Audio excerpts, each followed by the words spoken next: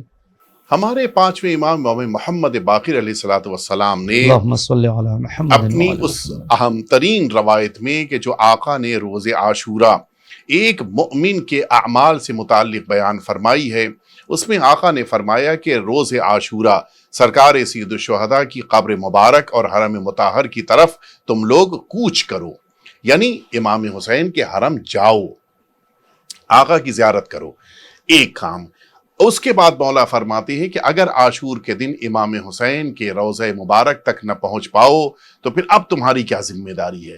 مولا فرماتے ہیں کہ تم لوگوں کو اپنے گھر میں جمع کرو، فرش عزا بچھاؤ، خود بھی بیٹھو اور تمام اہل خانہ کو اس دن اپنے ساتھ بٹھاؤ، اور پھر اس کے بعد مولا فرماتے ہیں کہ مجلس عزا منعقد ہو جس میں امام حسین کے مصائب کا تذکرہ ہو۔ جملہ بڑا قیمتی ہے۔ مولا فرماتے ہیں کہ جب اس فرش عزا سے اٹھیں تو تمام شیعہ ایک دوسرے کو پرسہ دیتے ہوئے دوسرے گھر آئیں، یعنی انداز راستے میں بھی ایک گھر سے دوسرے گھر جانے میں ظاہر ہے کہ شاہراہ پہ انسان نکلے گا۔ جب انسان دوسرے گھر جاتے وقت گزر رہا ہو اس کا انداز ایسا ہونا چاہیے کہ دوسروں کو دیکھ کر لگے کہ گویا ان کے گھر میں کوئی عظیم حادثہ ہو گیا ہے، ایسا محسوس ہو، تاکہ دوسروں کو پرسہ دیا جائے، وہ ان کو پرسہ دیں، یہ ان کو پرسہ دیں، سارے اہل خانہ جمع ہوں۔ اور یہاں پر ایک پہلی جو اہم ترین بات ہے کہ امام نے یہ فرمایا کہ اہل خانہ کو بٹھا کر مجلس کرو، یہ اہم بات ہے۔ یعنی ایسا نہ ہو کہ انسان اس دن اپنے اہل خانہ میں مثال کے طور پہ بیٹا اپنے کسی کام میں مصروف ہے، البتہ معمولاً شیعوں کے وہاں ایسا نہیں ہوتا، لیکن ایک بات کہہ رہا ہوں، یعنی مولا چاہتے ہیں، معاف کیجیے گا، عاشورے کے دن کام کر سکتے ہیں؟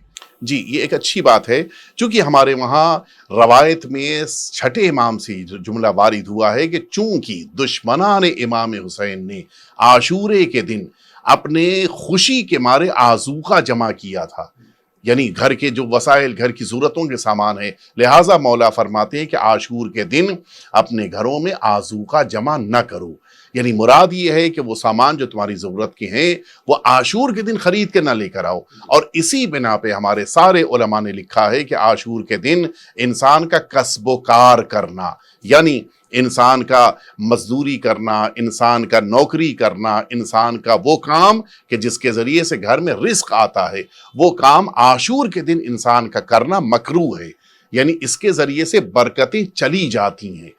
متوجہ ہیں؟ لہٰذا ہم کو عاشور کے دن اپنے اندر سوگ کا انداز پیدا کرتے ہوئے اپنی اپنی جگہ پر کوشش کرنی چاہیے۔ ہر ایک مجلس میں تعداد کی اہمیت نہیں ہے، ہماری نیتوں کی اہمیت ہے۔ ایک جگہ کے اوپر 2 مومن بیٹھے ہوئے آنسو بہا رہے ہیں، آپ ان کے ساتھ بیٹھ کر گریہ کیجئے، یہ مجلس ہو گئی۔ حتیٰ ایک جگہ کے اوپر مثلا 10 آدمی 15 آدمی بیٹھے ہوئے ہیں، آپ اس مجلس میں خود کو بھی شامل کر لیجئے، یہ آپ کی طرف سے بھی مجلس شمار ہو جائے گی۔ مجلس میں ایسا نہیں ہے کہ سارے افراد میرے گھر میں میرے بلانے پر میرے نام پر جمع ہو تبھی مجلس ہوگی، ایسا کچھ نہیں ہے۔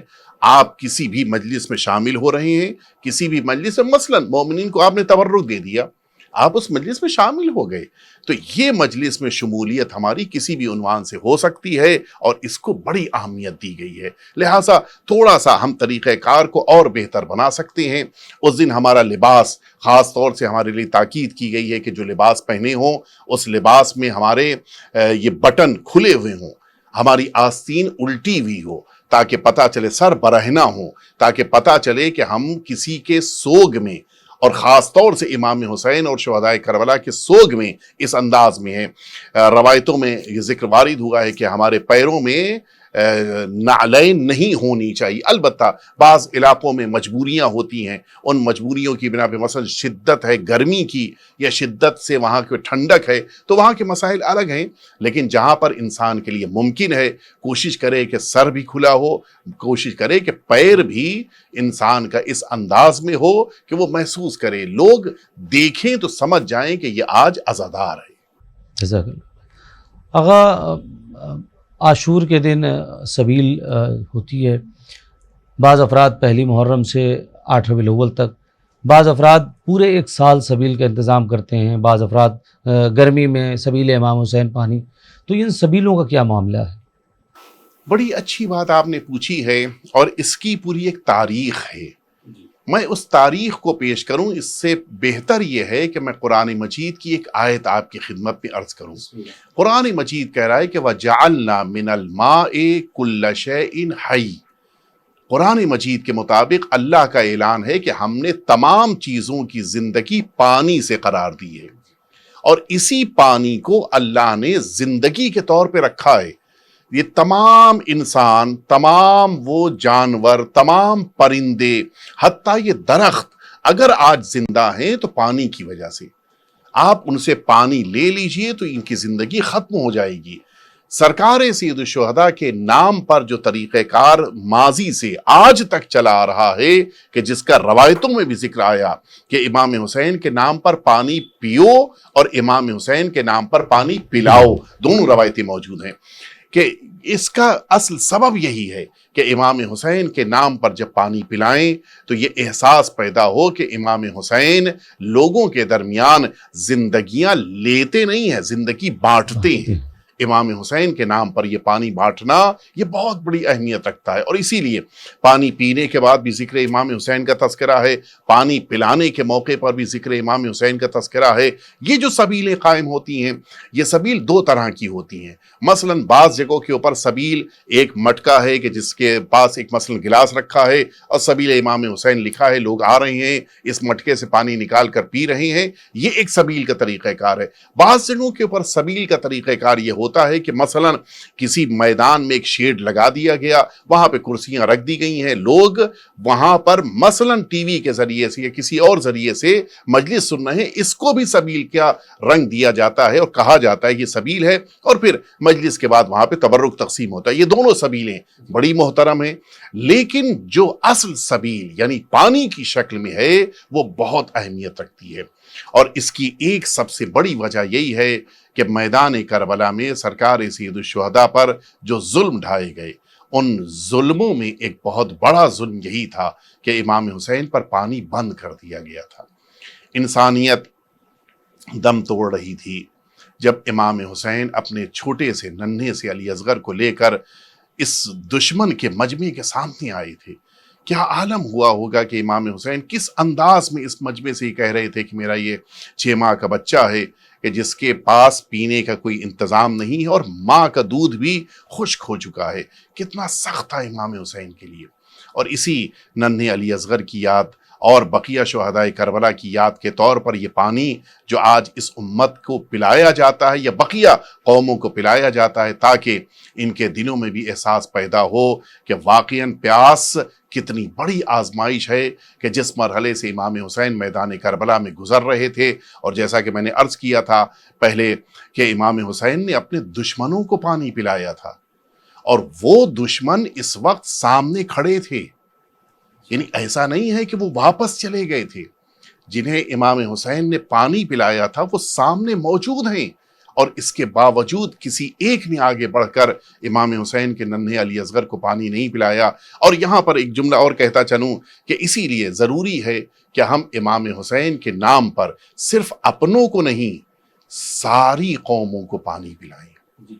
اور یہاں پر ایک بات کہتا چلوں کہ یہ جو سبیلیں ہمارے جلوس کے موقع پر، مثلا عزاداری کا جلوس نکل رہا ہے، سبیلیں قائم ہوتی ہیں، ان سبیلوں پر ہمیں کوشش کرنی چاہیے کہ اپنے یقیناً سبیل سے استفادہ کریں، دوسری قوم والے زیادہ استفادہ کر سکیں، ہمیں ان کو زیادہ موقع دینا چاہیے، تاکہ وہ جب آئیں گے امام حسین کے نام پر پانی پئیں گے، وہ جب آئیں گے امام حسین کے نام پر تبرک لے کر جائیں گے، تو اس کا جو ان کی زندگی پہ اثر ہوگا وہ خود بخود امام حسین سے قریب ہوتے جائیں گے۔ لہٰذا یہ بھی ایک ذمہ داری ہے ان لوگوں کی جو عزاداری کے طور پر جلوس کے ساتھ اسی جلوس میں شرکت کر رہے ہوں، وہ ایسے موقعوں پر غیروں کو بھی موقع دیں، بلکہ غیروں کو زیادہ موقع دیں کہ وہ آئیں، ان سبیل امام حسین سے زیادہ استفادہ کریں۔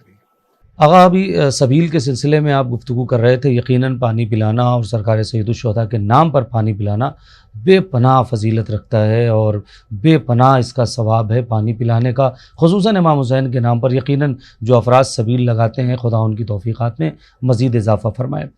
مگر اگر ایک مسئلہ اس میں ہے، شرعی مسئلہ بھی ہے، کہ مثلا کسی ایسی جگہ سبیل لگا دی جائے جو یعنی ہماری زمین نہیں ہے، کسی دوسرے کی زمین پر سبیل لگا دی جائے، یا ہمارے سبیل لگانے کی وجہ سے کسی کا راستہ بند ہو جا رہا ہے، ہمارے سبیل لگانے سے کسی کا کاروبار، تو ہمیں کیا کرنا چاہیے ایسی صورت میں؟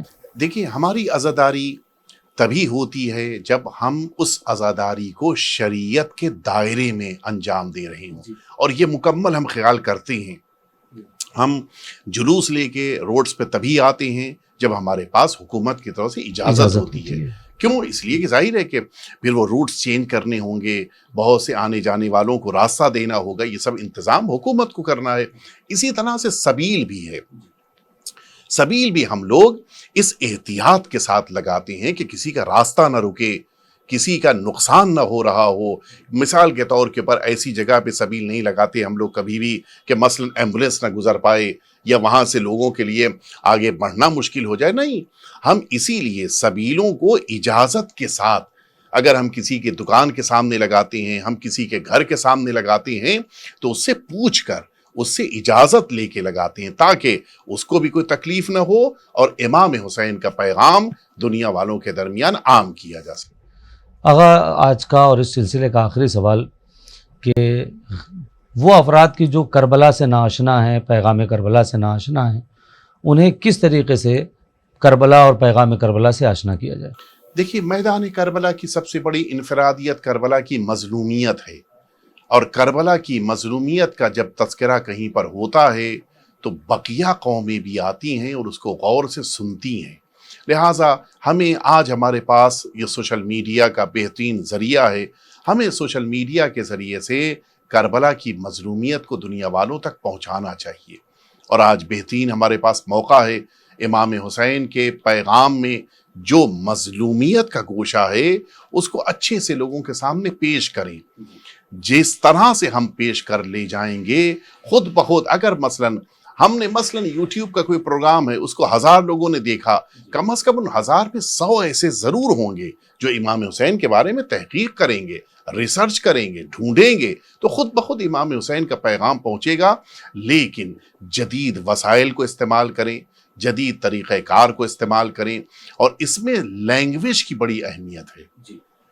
مثال کے طور پہ ہم آپس کی گفتگو میں کہتے ہیں سرکار سید الشہداء، بہت اچھا لفظ ہے، لیکن جب ہم عوام میں گفتگو کر رہے ہوں تو سرکار سید الشہداء امام حسین کہنا ہوگا، چونکہ وہ تو نہیں جانتا کہ سید الشہداء لقب کس کا ہے۔ تو ایسے مثلا سرکار امیر المؤمنین، ہم نے بہت اچھا نام لیا، لیکن یہ لفظ صرف شیعوں کے بیچ میں رائج ہے۔ ہم کو اگر مثلا کہنا ہے تو کہنا ہوگا سرکار امیر المؤمنین حضرت علی علیہ السلام۔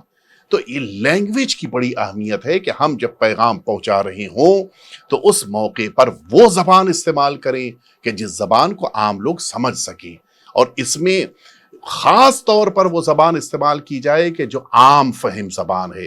مثلا کسی علاقے میں ہندی زبان ہے، کسی علاقے میں انگریزی زبان ہے، مثال کے طور پہ کسی جگہ کی اردو زبان ہے، تو جہاں جس زبان کا زور زیادہ ہے اس کے اعتبار سے، اور اسی لیے کوشش کرنی چاہیے کہ دنیا کی ساری زندہ زبانوں میں ہمارے پاس پیغام امام حسین موجود ہو۔ آج کے دور میں لوگ کتابیں کم پڑھ پا رہے ہیں، لیکن پروگرامز کو ٹی وی کے اوپر، یوٹیوب چینل کے اوپر، انسٹاگرام کے اوپر، اپنے بقیہ وسائل وہاں زیادہ دیکھ رہے ہیں۔ وہاں کے ذریعے سے امام حسین کے پیغام کو عام کریں۔ کربلا کا پیغام انسانیت کا پیغام ہے، یہ جتنا عام ہوتا جائے گا خود بخود انسانیت دنیا میں پھیلتی جائے گی۔ جزاک اللہ آغا، بہت بہت شکریہ۔ ناظرین کرام، آپ حضرات کا بھی بہت بہت شکریہ۔ یہ 2 دن کا پروگرام پیغام کربلا کے سلسلے میں آپ حضرات تک پہنچ چکا ہے۔ یقیناً کچھ سوالات ایسے تھے کہ جن کے جوابات آپ حضرات کے ذہنوں تک پہنچ گئے ہوں گے۔ انشاءاللہ پھر آپ سے ملاقات ہوگی، تب تک کے لیے اجازت دیجیے۔ خدا حافظ۔